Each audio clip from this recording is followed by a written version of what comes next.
ये एक common phenomena है जो आप ऑब्जर्व करते होंगे कि आपके बुक्स के सारे पेज एक दूसरे को पूरा पूरा ओवरलैप करते हैं। या अगर आप देखेंगे तो कॉइन्स, एक साल में बने हुए सारे कॉइन्स सेम डिनोमिनेशन के वो एक दूसरे को पूरा पूरा ओवरलैप करते हैं। तो ये ओवरलैपिंग का जो कंसेप्ट है इसको मैथ्स के लैंग्वेज में कॉन्ग्रुएंस बोला जाता है। कॉन्ग्रुएंट फिगर्स अगर होंगे तो वो क्या होगा, एक दूसरे को पूरा पूरा ओवरलैप करेंगे। अब 2 पॉइंट्स आर ऑलवेज कॉन्ग्रुएंट, दो बिंदु है वो हमेशा कॉन्ग्रुएंट होंगे। 2 पॉइंट्स आर ऑलवेज कॉन्ग्रुएंट।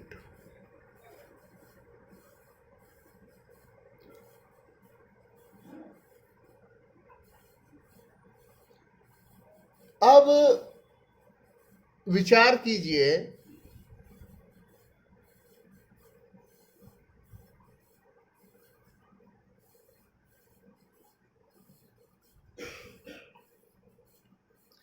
क्या ये दोनों लाइन कॉन्ग्रुएंट हैं? आप कहेंगे सर नहीं। क्यों?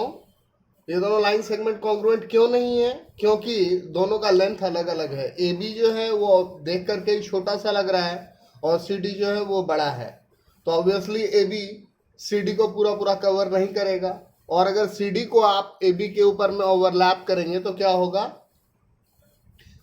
एक छोटा सा पोर्शन सी डी का जो है वो ए बी के बाहर आ जाएगा। तो दो लाइन सेगमेंट्स कॉन्ग्रुएंट तब कहे जाते हैं जब उनका लेंथ सेम होगा। Two line segments are congruent if they are of same length. Two line segments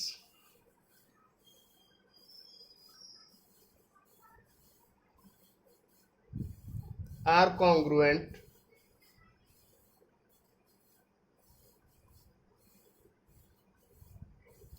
if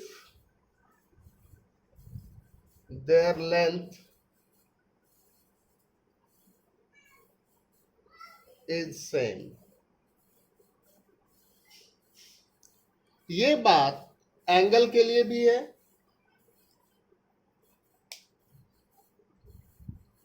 यहां आप डायग्राम में कई सारे एंगल्स देख रहे हैं।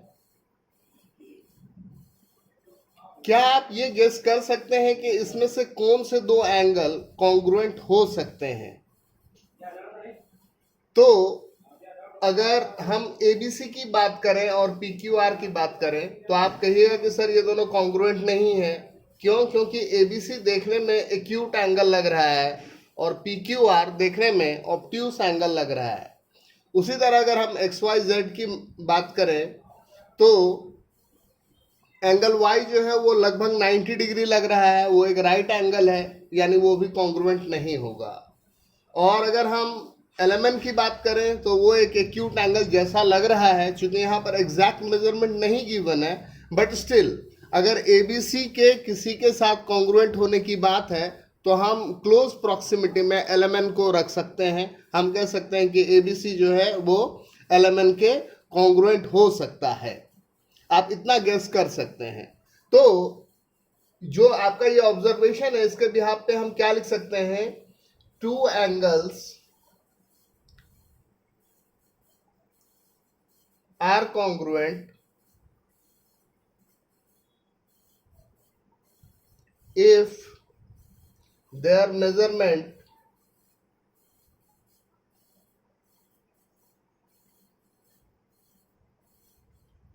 is same. यहां के गिवन डायग्राम के कंटेक्स्ट में अगर बात करें तो if measurement of angle ABC is equal to measurement of angle LMN, तो हम बोलेंगे एंगल ABC कॉन्ग्रुएंट है एंगल LMN के। यह एक नोशन बना। और आप कॉन्ग्रुएंस का सिंबल देख सकते हैं कि कॉन्ग्रुएंस को किस सिंबल से इंडिकेट करते हैं। तो इस तरीके से हमने एंगल्स कैसे कॉन्ग्रुएंट होंगे इसके बारे में बात की।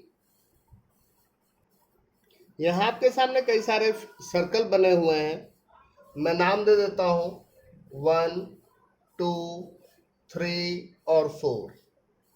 मैं अगर कहूं कि कौन सा सर्कल किसको ओवरलैप करेगा तो इसके बारे में आपका क्या कहना है। ऑब्वियसली जो 2 वाला है वो 1 को ओवरलैप नहीं करेगा।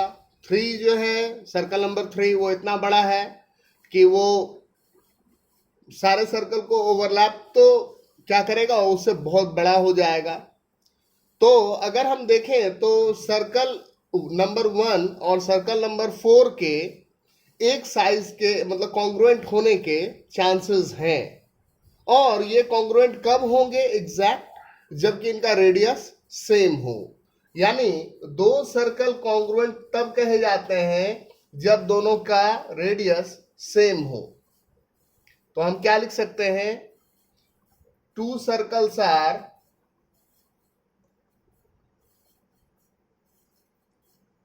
congruent if their radius is same।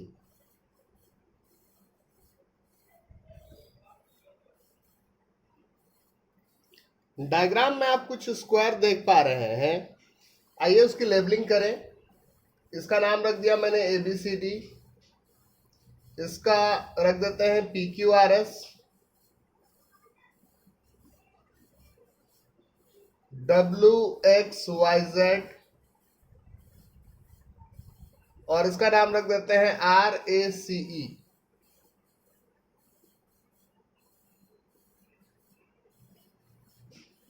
आपकी गेसिंग क्या कहती है कि कौन से दो स्क्वायर कॉन्ग्रुएंट हो सकते हैं।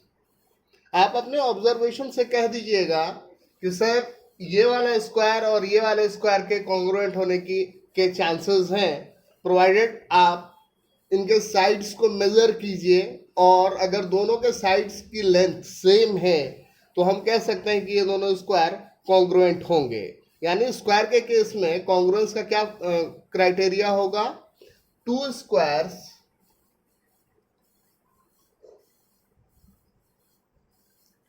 are congruent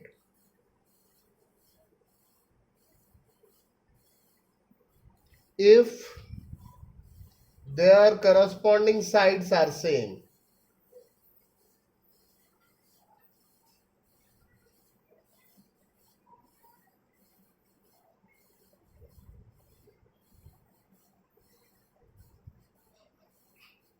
तो इस तरीके से हमने दो स्क्वायर कब कॉन्ग्रुएंट होंगे ये कंडीशन भी डिस्कस किया कि स्क्वायर को कॉन्ग्रुएंट होने के लिए क्या होना चाहिए, उनके साइड का लेंथ सेम होना चाहिए।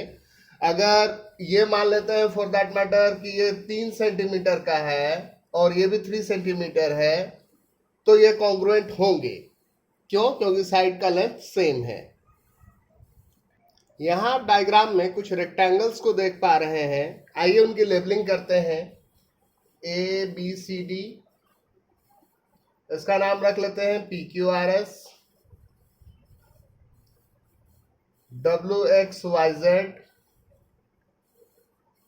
और इसका नाम रख लेते हैं KITE। अब आप बताइए कि आपको क्या लग रहा है कि कौन से दो रेक्टेंगल कॉन्ग्रुएंट हो सकते हैं। तो आप कहिएगा कि सर PQRS और KITE इन दोनों रेक्टेंगल के कॉन्ग्रुएंट होने के चांसेस मुझे ज्यादा लग रहे हैं। ये तो ऑब्वियसली इसको हम रडार से आउट कर देंगे। यानी दो रेक्टेंगल कॉन्ग्रुएंट तब होंगे जब उनके corresponding length and width equal हो। Two rectangles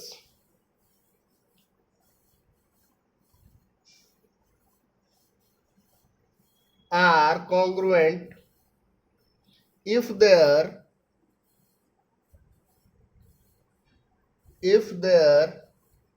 corresponding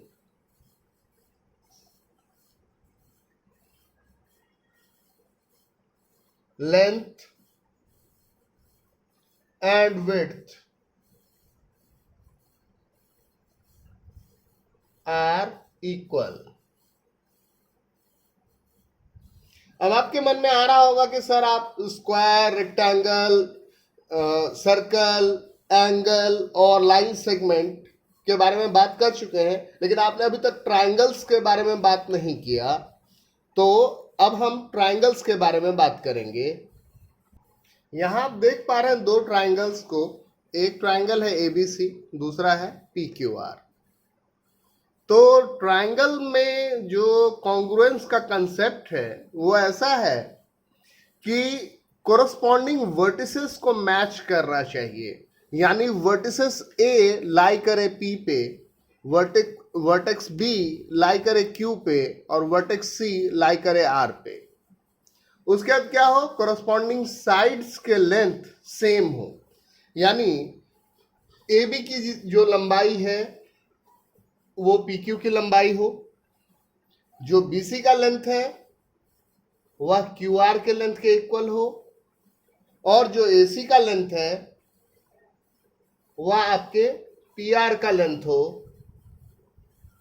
और उसके अलावा और क्या कंडीशन चाहिए, यहां पर कंडीशन, एक और एसेंशियल कंडीशन है कि तीनों एंगल का मेजरमेंट सेम हो। यानी एंगल ए की वैल्यू एंगल पी के इक्वल हो, एंगल बी का मेजरमेंट एंगल क्यू के मेजरमेंट के इक्वल हो, और एंगल सी का मेजरमेंट एंगल आर के मेजरमेंट के इक्वल हो। और जब इतने सारे कंडीशन सेटिस्फाई हो जाएंगे तो हम कहेंगे कि ये दो ट्रायंगल कॉन्ग्रुएंट हैं। अब ट्रायंगल के कॉन्ग्रुएंस के लिए 4 क्राइटेरिया है। हम एक एक करके उन क्राइटेरिया के बारे में सीखेंगे कि S side side side criteria क्या होता है, साइड एंगल साइड क्राइटेरिया क्या होता है, एंगल साइड एंगल क्राइटेरिया क्या होता है, राइट हाइपोटेन्यूज साइड क्राइटेरिया क्या होता है। तो ये 4 क्राइटेरिया है और इनके बारे में हम सीखेंगे कि कैसे हम कह सकते हैं। यहां हमने पहला क्राइटेरिया लिया है एस ए एस का मीनिंग हुआ side angle side, side angle side. Hindi में अगर कहें तो भुजा, कोण, भुजा। बेसिक क्या क्या रहा है कि दो ट्रायंगल कॉन्ग्रुएंट होंगे कब, अगर दो साइड और उनके बीच का एंगल एक ट्रायंगल का दूसरे के दो साइड और उनके बीच के एंगल से मैच कर रहा हो। यहां डायग्राम में अगर मैं कहूं कि ट्रायंगल एबीसी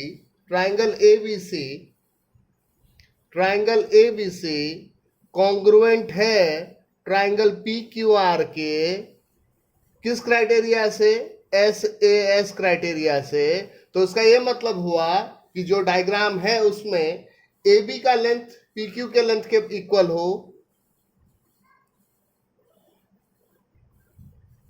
एंगल ए का मेजरमेंट एंगल पी के मेजरमेंट के इक्वल हो, और साइड ए सी का लेंथ साइड पी आर के लेंथ के इक्वल हो।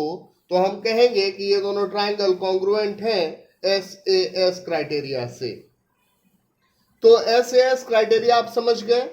अब जरूरी नहीं है कि सर हमेशा ये डायग्राम ऐसा ही होगा, नहीं, ये डायग्राम ऐसा भी हो सकता है, केस ऐसे में भी हम लगा सकते हैं। यहां पर इस साइड को इक्वल कर दीजिए इसके, ये एंगल को इक्वल कर दीजिए इसके, और इस साइड का लेंथ कर दीजिए इक्वल इसके, तब भी ये क्राइटेरिया होल्ड करेगा।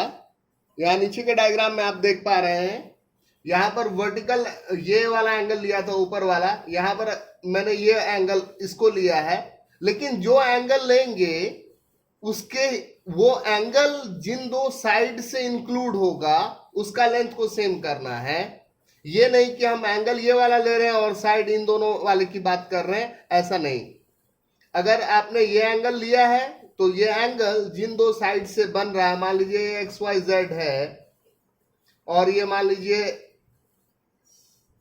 पी क्यू आर ही है, तो एक्स वाई बराबर हो पी क्यू के, एंगल वाई इक्वल हो एंगल क्यू के, और वाई जेड इक्वल हो क्यू आर के, तब ये कंडीशन होल्ड करेगा। अब आप पूछेगा कि सर ये जो आपने बताया इससे हम क्या कर सकते हैं, तो इसका एप्लीकेशन जो है, इससे हम बहुत आसानी से चीजों को प्रूफ कर सकते हैं। जैसे सबसे आसान सा इससे जो निकल करके आने वाला प्रूफ है वो ये कि ये एक आइसोसेलेस ट्राइंगल है जिसके दो साइड इक्वल हैं, दो अपोजिट साइड इक्वल हैं। अगर अपोजिट साइड इक्वल है तो ये अपोजिट एंगल्स भी इक्वल होंगे। ये प्रूफ करने में हम इस थ्योरम का यूज करेंगे। हम क्या प्रूफ करने वाले हैं कि किसी भी आइसोसेलेस ट्राइंगल में अपोजिट एंगल्स इक्वल होते हैं।